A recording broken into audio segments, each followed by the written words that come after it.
Happy Saturday, everybody, and welcome to another review video here at the Manly Battleships YouTube channel. The exciting stuff that you all definitely decided to watch of your own accord and not because you accidentally slipped and clicked on the video. Hopefully some of you are actually down in Virginia watching our awesome content at ConTiCon, but for those of you stuck at home with nothing to do because no other con should have your attention but ConTiCon this weekend, congratulations, you're here with us. And hopefully you've already watched the film that we're going to be discussing in today's video. Joker, starring Joaquin Phoenix. We mostly encourage you to go out and watch this film before you come to us because you may or may not like it, but it is open to your own interpretations, and therefore you should at least watch it first before you spoil yourself. But first, as per usual, we usually review a drink. And in front of us today we have Star Wars Space Punch. To celebrate the upcoming release of Picard. Really? Does in fact punch you like it says it will. Is that what it says? No. Oh. I was making a reference to the name. Oh, I just noticed, so this explains a lot, because I've definitely seen this before, but with a different cover, and this is the 11th edition, The Fighter. TIE Fighter, not The Fighter. Because it's a TIE Fighter. It's a vitamin drink. Sparkling. And it's alright. You know what? I'm pretty sure I've had this before, actually. I'm not fond of it. 10% juice, Roxstar. That means it's all natural. Uh-huh. I lied. It has erythritol in it. Can't possibly be all natural. Grapefruit, blueberry, blackberry. Pear juice. Right on. I mean, at least it doesn't have apple. So the Joker. You didn't even say... I do not like this drink. I wouldn't recommend you drink it. I think it tastes awful. Drink it all day. Every day. Only 20 calories per can. It has this really awful aftertaste. It's delicious, and we want them to corporately sponsor us. Joker. The Joker. You get to the end, and you're not sure what you got in the first place. I mean, that's pretty appropriate. Especially because, if you stop and actually think about it, Joaquin Phoenix doesn't play the Joker through the majority of the film. He plays the guy who eventually becomes the Joker. In fact, I'd go so far as to argue, if you're actually looking closely, he only plays the Joker for about the last 5 minutes of the film.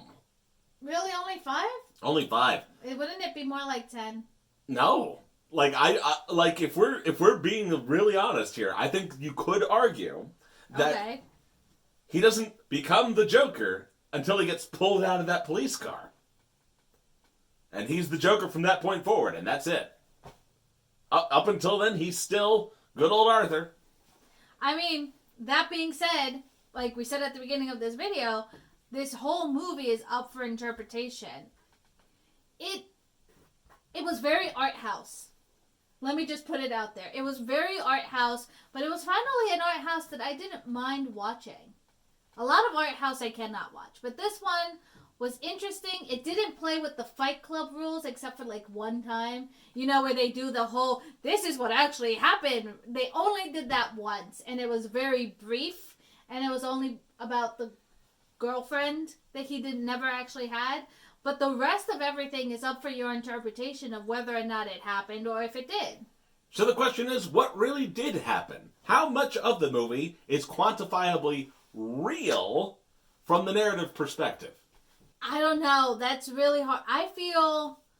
Or is the whole movie just asking the question, is this the real life? Is this just fantasy?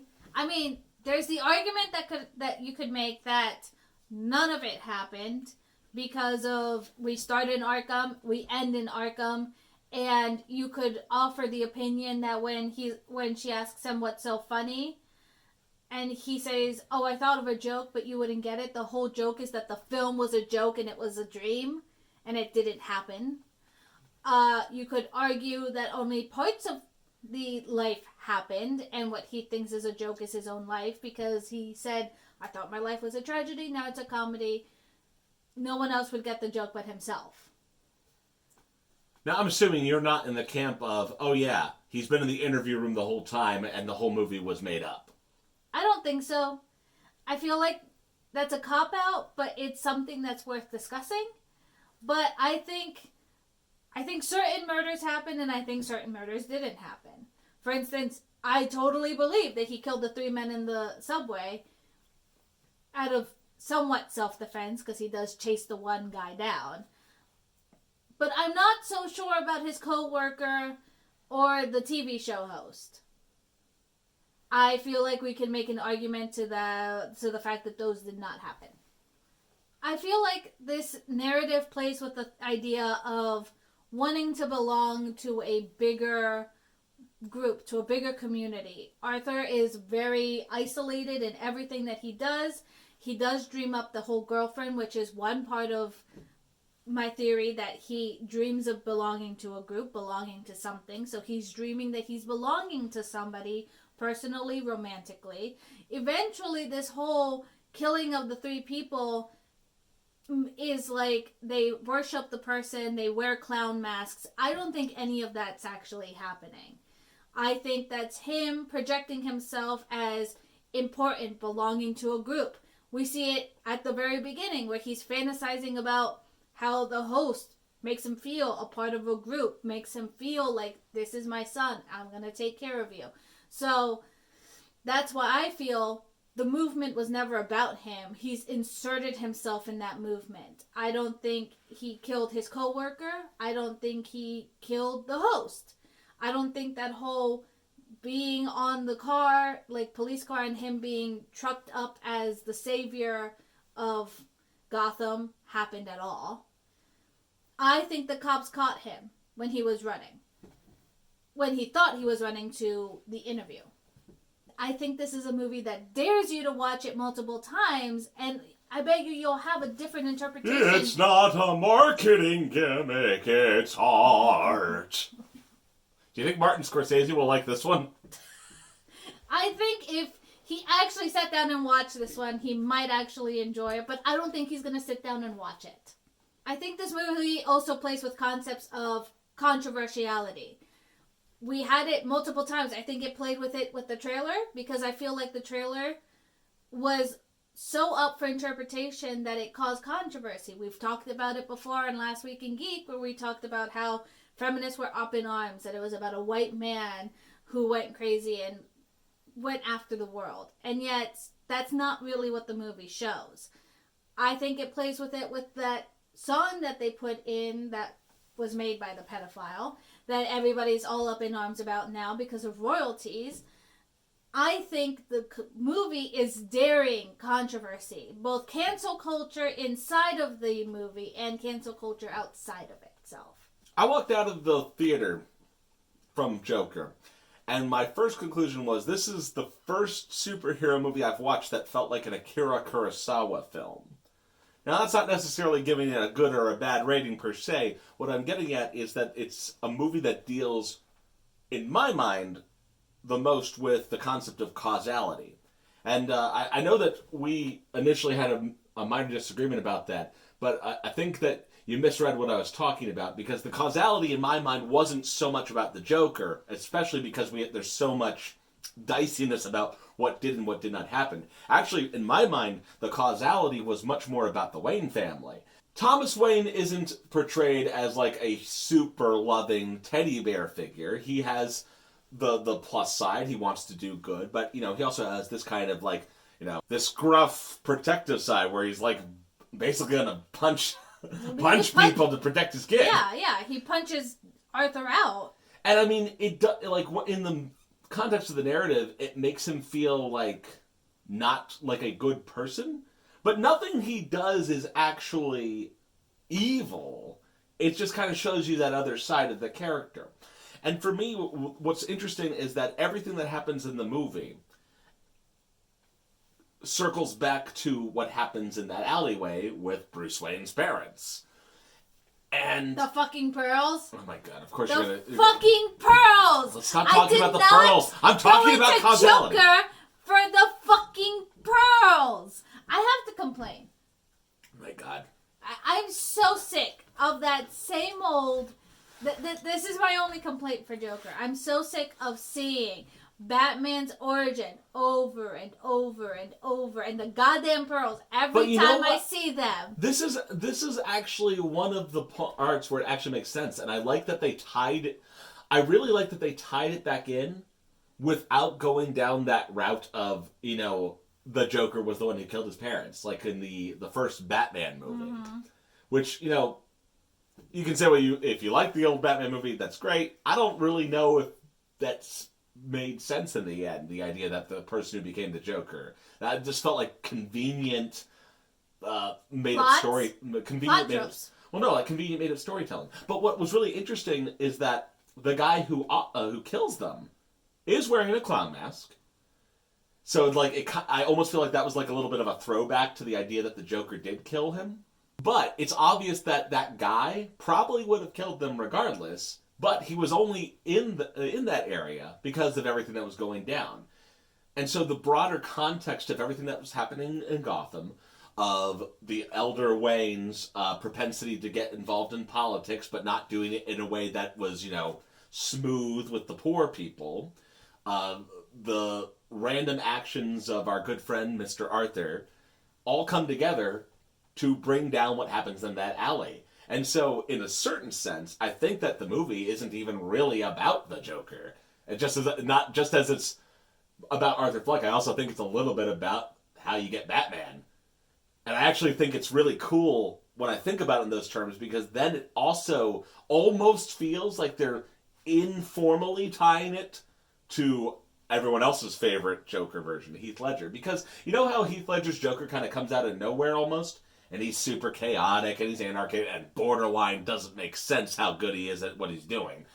But what was interesting to me was that, you know, it's practically a freaking love story going on. And I think it's interesting that they managed to tie their fates so closely together, even though they barely have any interaction at all.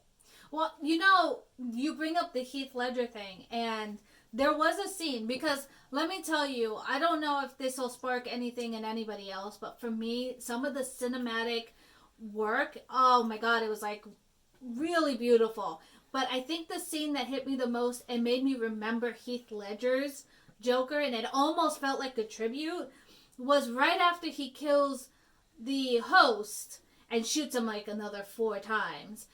He grabs the camera and like is talking to the camera and is manipulating the camera, and that brought me back to Heath Ledger's Joker when he's doing that video camera, and it was all Heath Ledger's idea, where he's holding the camera and he's like telling Batman that he's gonna kill all these fake Batman until he takes off his mask. It really harkens back to that scene. It almost is like he watched Heath Ledger and how he manipulated the camera to get that scene just right.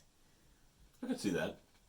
It felt like a really good tribute, but there's a lot of times where the camera and Joaquin's body work all come into motion of telling the story, because game theory has this really interesting interpretation, because again, there are multiple interpretations, which I like for an origin story for the Joker. It's still not really an origin story because it can be taken so many different ways. So it's still multiple choice. But they talk about how Arthur goes from being very withdrawn, very anxious about his movements, to something that you see in the trailers, him jumping down those stairs, is very fluid, very open, like nothing matters to him anymore. I don't know. There was just something about Joaquin's interpretation of the Joker that was very fascinating. And that ties into what I wanted to talk about as far as what's real and what's not. And you've already given your pitch. My pitch is that if we accept that anything in the movie happened, I think that would include the death of Bruce Wayne's parents. And so for me, I tend to establish the realism attached to that. Anything tied to the death of the Waynes is probably real. And more importantly, I think it's really hard to pick out what's fake, except for that one little throwback where it's like, oh yeah, that was all in my head. Mm-hmm. So it's like the filmmakers kind of giving us a little nod as to, oh yeah, just so you know. And so I think those nods from the filmmaker's perspective show up in the movie. You agree that those people on the train platform died. Yeah, I do. And I think if you look at that scene, and this is going to be really film snobby, so just stick with me here. If you look at that scene, I have a theory that's all about numbers and technically relies on admittedly, maybe not a frame-accurate memory, so I'm going to have to go back and rewatch the film to see if this is right. But stick with me. So, the first murder, and I'm going to clarify this, murder that Arthur commits is that guy on the stairs. The first two people he shoots, you can make a reasonable argument that he was still acting in some level of self-defense. There was no malice in his actions. He was reacting. But when he goes out and chases down that guy and shoots him, that was murder. And in total, he shoots the guy 4 times. Gets him right before he gets off the train, and he attacks him 3 more times before he's done and runs off. And the number 4, in my memory, pops up a few more times. And what's interesting is, after he kills that guy, the whole train station incident, he gets home, he has this little, high moment. And in his false memory, he goes and, makes it with the girl. Yep. So for me, what I suspect is that, contrary to what people expected with the concept of this big, massive reign of terror of mass shootings and stuff, his propensity for murder is tied to a high. He gets almost like what you talked about, how he's always seeking to be included or accepted. That's what his fantasies look like, the concept of acceptance. And so he's accepted immediately after he commits a murder. And then I noticed something. If you look at times where he does things, in particular murders, and there's a 4 attached, it tends to be followed by a moment of high in the film narrative. Low-key example, right when he gets fired, he comes back, he punches the clock 4 times. Immediately followed by him buzzing around, well, look at me. When his coworkers show up to kind of give him the slip, and then he decides to finally take vengeance on the guy who kind of screwed him this whole time. He stabs him with scissors 4 times. When you get to the TV host, he shoots him 4 times. I might be wrong about the numbers, but that's what I recall, that's what I saw, and that's how I think, if I'm right, that's a little nod from the filmmaker being yeah, that happened. It's the number 4 is tied to all of those instances. As far as his mother goes, I don't know. I think that's a really cool question, actually, because in my mind, it's that's the one where it's, I'm not sure. I almost feel like it had to have happened, but maybe the reason it's different, maybe the reason I'm having trouble thinking about it is because I'm still not clear on his motivations. For that particular killing? I think I actually have a motivation. Oh, and I'll give you this. Technically, I would say all the other killings, arguably, as you did kind of suggest, perhaps the 4 actually indicates that everything after that was fake, because that's just playing off of that same thing. So that's also a possibility. But I think it kind of comes down to what your interpretation is, as you might expect. I think the death of the mother did happen, and I'll tell you why. My whole theory is Joker's looking for belonging, for a sense of being part of a community. His mother's no longer that to him when he finds out he's adopted. He has no link to her. He has no biological link to her. And not only that, he basically finds out she's abused him, something that he's probably repressed since he doesn't remember it happening, and therefore no longer has this sense of belonging. He's worked and strived to keep her healthy, to bathe her, to feed her. He does everything for her. And to find out that, honestly, there is no connection, there is no sense of belonging to her, and she's already dying, there's nothing for him there. And there's no euphoria about it. He is devastated about it, but I think it's more devastation about, I don't actually belong anywhere. I don't have a mother. I don't have a father because Thomas Wayne said I wasn't his and I'm adopted. I don't know who I am. And I have no sense of belonging. And he also goes perfectly with, again, his roll the dice origins. Now we actually have no idea who his parentage was. You know, maybe the machine that kept track of her heart rate beat 4 times. I actually wasn't paying that close of attention. Oh yeah, it was beeping, and I don't remember when it stopped. Darn it! Now I really have to go back and rewatch. I think at the end of the day, we could sit here for hours talking about different theories of the Joker and rewatching it and finding something new about it. And I actually really enjoyed it. I don't know about anybody else. I know I came out of it enjoying it. What about you, Panda? I mean, I'm probably going to go watch it again, because now I'm really psyched out about whether or not there were 4 beeps before she croaks, you know? I think people who are addicted to trying to find fan theories and things are going to love this film, because it is a film that you will never be able to stop dissecting. I actually highly recommend people go watch it. Matt Pat, do a video about the 4 beeps. I mean, he already did a video about Joker. Do another video about 4 beeps and 4 bullets and 4 stabbies. I don't think he's going to. Do it! Don't make me do it. I'm lazy. Well, I think that's all we have to say about the Joker. Like I said, we could go on forever, and we should probably end it someday. Yeah, and honestly, we've covered the major fixation points, because you're going to get to the end of the film, and you'll either accept it as it is, which is a possibility, or you'll start thinking about what is and what isn't real as far as the intent of the narrative is concerned.